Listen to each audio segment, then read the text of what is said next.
আসসালামু আলাইকুম সবাইকে। কেমন আছেন সবাই? আশা করি সবাই ভালো আছেন, সুস্থ আছেন। আমরাও আলহামদুলিল্লাহ ভালো আছি। প্রতিদিনের মতো চলে আসলাম আরও একটি নতুন ব্লগ ভিডিও নিয়ে। আশা করি সবার কাছে একটু হলেও ভালো লাগবে। এখানে আমার হাজব্যান্ড হচ্ছে 5 কেজির মতো আর কি নতুন আলু নিয়ে আসছিল, আর একটা ফুলকপি আর বেগুন নিয়ে আসছিল আর কি। তো প্রতিদিনই দেখা যায় যে কিছু না কিছু আর কি সবজি নিয়ে আসা হয়, কারণ আমাদের ফ্যামিলিতে যেহেতু আমরা আর কি একটু সদস্য সংখ্যা বেশি, 8 জনের মতো, তো সেজন্য কিন্তু সবজিটা বেশি পরিমাণে লাগে। তো দেখা গেছে যে প্রতিদিনই কিছু না কিছু আর কি সবজি নিয়ে আসে, যেটা আর কি সামনে পড়ে আর কি। তো এদিক দিয়ে আলুগুলো আর কি আমি ধুয়ে আর কি পরিষ্কার করে রাখবো। আর যেহেতু আজকে ফুলকপিটা আমি রান্না করব না, তো ফ্রিজে রেখে দিব, তো সেজন্য আর কি যেগুলো আর কি খাওয়ার উপযুক্ত না সেটা আর কি কেটে একটু ছোট করে আর কি ফ্রিজে রাখবো, কারণ ফ্রিজের মধ্যে আরও সবজি আছে, তো এতে করে জায়গাটা আর কি আমার একটু কম লাগবে। আর নতুন আলুটা কি যদি এর কি ধুয়ে রাখা হয় তাহলে কিন্তু কাটতে গেলে দেখা গেছে যে ঝামেলা হয় না। তো বেশিরভাগ কিন্তু সকালবেলা আলু ভর্তা আর কি করা হয়, বা প্রতিদিনই কিন্তু দেখা যায় একটা না দুইটা আলু কিন্তু আমাদের লাগে সবার ঘরে। আমার কাছে মনে হয় আর কি যে কোনো তরকারির সাথে কিন্তু আমরা আলুটা দিয়ে থাকি। তো এভাবে বালু যদি থাকে আর কি আলুর মধ্যে, তাহলে কিন্তু কাটতে গেলে দেখা গেছে যে একটু কেমন জানি লাগে, ময়লা ময়লা। তো সেই জন্য আর কি সবগুলা আলু আমি আর কি ধুয়ে পরিষ্কার করে তারপর আর কি রেখে দেব, যাতে যখন আর কি রান্না করি শর্টকাটে নিয়ে আর কি কেটে নেওয়া যায়। আর এদিক দিয়ে এটা হচ্ছে জাটকা মাছ বলি আর কি আমরা। তো আমি প্রথমে হয়তো ভাবছিলাম যে এগুলো হচ্ছে চাপলা মাছ, আরেকটা মাছ আছে আর কি এই মাছের মতোই আর কি দেখতে। তো প্রথমে ভেবেছিলাম আর কি চাপলা মাছ, যেহেতু বেগুন নিয়ে আসছে, তো বেগুন দিয়ে কিন্তু চাপলা মাছ বা এই জাটকা মাছগুলা কিন্তু যদি তরকারি রান্না করা হয় তাহলে কিন্তু খেতে অনেক মজা হয়। যারা আর কি খেয়েছে তারা তো অবশ্যই জানে যে কেমন লাগে। তো এদিক দিয়ে আলুগুলা তো আমি ধুয়ে সুন্দর করে পরিষ্কার করে রেখে দিলাম, আর এখন আর কি মাছগুলা আর কি কেটে নেব। তো আজকে মাছগুলা কাটবো হচ্ছে এগুলাকে, এই মাছগুলা কিন্তু একটু কিছুক্ষণ আর কি ভিজিয়ে যদি রাখা হয় তাহলে কিন্তু আর কি শর্টকাটে আর কি মাছের যে আঁশটা আছে ওইগুলা কিন্তু পরিষ্কার করা যায়। তো যেহেতু আমার একটু আর কি চুলায় রান্না আছে, তো সেই জন্য রান্না বসিয়ে দিয়ে কিন্তু আমি আর কি দাঁড়িয়ে দাঁড়িয়ে মাছগুলো আর কি কাটতেছিলাম। তো এতে করে এদিক দিয়ে আমার রান্নাও হয়ে যাবে, তারপর আমার মাছগুলোও আর কি কাটা হয়ে যাবে। তো তো প্রথমে তো ভিজিয়ে রেখেছিলাম, তারপরে যে মাছের যে ছোট ছোট কানসা বলি আর কি আমরা, তো ওইগুলো আর কি কেটে নিচ্ছি কেচি দিয়ে। তারপর যে মাছের আঁশটা পরিষ্কার করে ওটা দিয়ে কিন্তু সুন্দর করে আর কি সবগুলা আঁশটা আর কি উঠে যাচ্ছে। তো এটা কিন্তু খুব কাজের, যত বড় মাছই হোক না কেন, এটাকে কি বলে আসলে কি নাম বলবো, তো এটা দিয়ে কিন্তু খুব সহজে আর কি মাছ এর আঁশটা আর কি পরিষ্কার করা যায়। আর আমি কিন্তু হাত দিয়ে খুব সুন্দর করে সবগুলা মাছ আর কি পরিষ্কার করে নিয়েছিলাম।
আর এই জাটকা মাছ বা চাপলা মাছের পেটটা কিন্তু আমি এইভাবে আর কি কেটে থাকি। তো এইভাবে কাটা কিন্তু আমার শাশুড়ির কাছ থেকে শিখেছি আর কি। তো এইভাবে কাটলে নাকি দেখতে আর কি সুন্দর লাগে। আসলে সবার দেখার সৌন্দর্য তার একরকম নাম, তো এক একজনের কাছে এক এক রকম।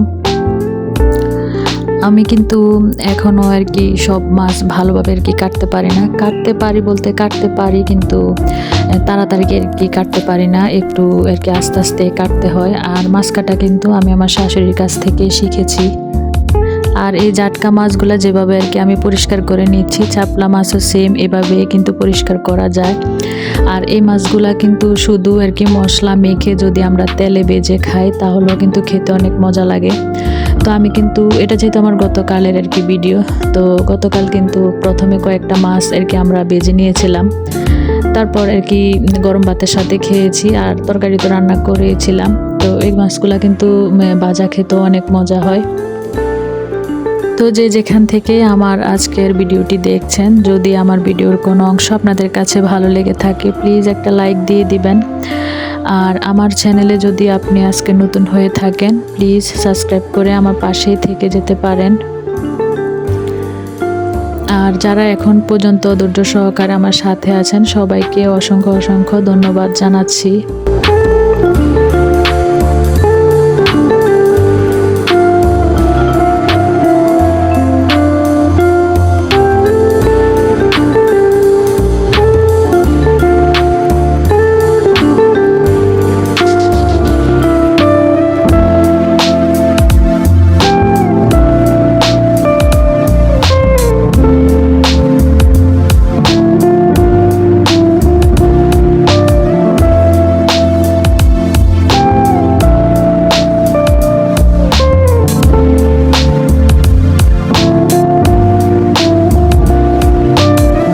আজকে আর কি এই মাছগুলা দিয়ে জাটকা মাছ দিয়ে আর কি বেগুন দিয়ে রান্না করব। তো অফ ক্যামেরায় কিন্তু আমি এই যে নতুন আলু নিয়ে আসছিল, তো নতুন আলু বেগুন তারপরে যা যা লাগে আর কি সব কিছুই কিন্তু কেটে নিয়েছিলাম। তো আজকে বেগুন তরকারির সাথে করলাও কিন্তু ভাজি করেছি, তো সেটা শেয়ার করলাম না, শুধু আর কি বেগুন রান্নাটাই আপনাদের কাছে সাথে আর কি শেয়ার করতেছি।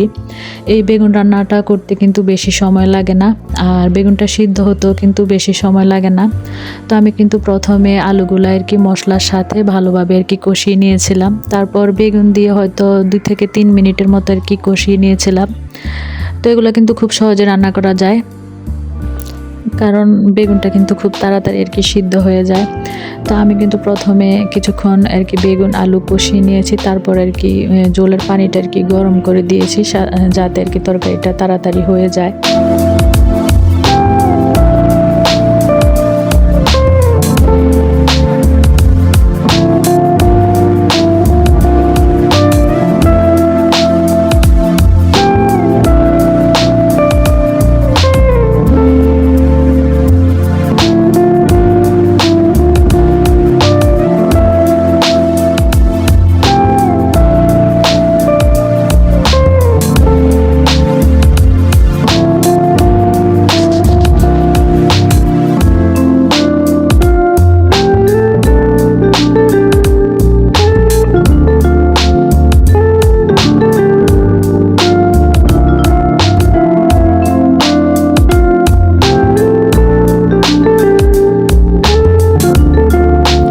আমি জলের পানি দিয়ে দিয়েছি, তো এখন আর কি বলক চলে আসছে। এখন হচ্ছে যে মাছগুলো আর কি বেজে রেখেছিলাম জাটকা মাছগুলা, তো সেগুলো আর কি এখন তরকারির মধ্যে দিয়ে দিব। তারপর অফ ক্যামেরায় আমি একটু জিরার গুঁড়ো দিয়েছিলাম, তারপর ধনিয়া পাতা দিয়ে আর কি নামিয়ে নিব। তো আমার আজকে রান্না বান্না কেমন হয়েছে আর আমার মাছ পরিষ্কার করাটা আপনাদের কাছে কেমন লেগেছে তো অবশ্যই কমেন্টের মাধ্যমে জানাবেন। তো আজকে ভিডিও আর বেশি বড় করব না, তো সবাই আমার সাথেই থাকবেন। আমি এখান থেকে বিদায় নিচ্ছি। তো আজকে পর্যন্তই, আল্লাহ হাফেজ।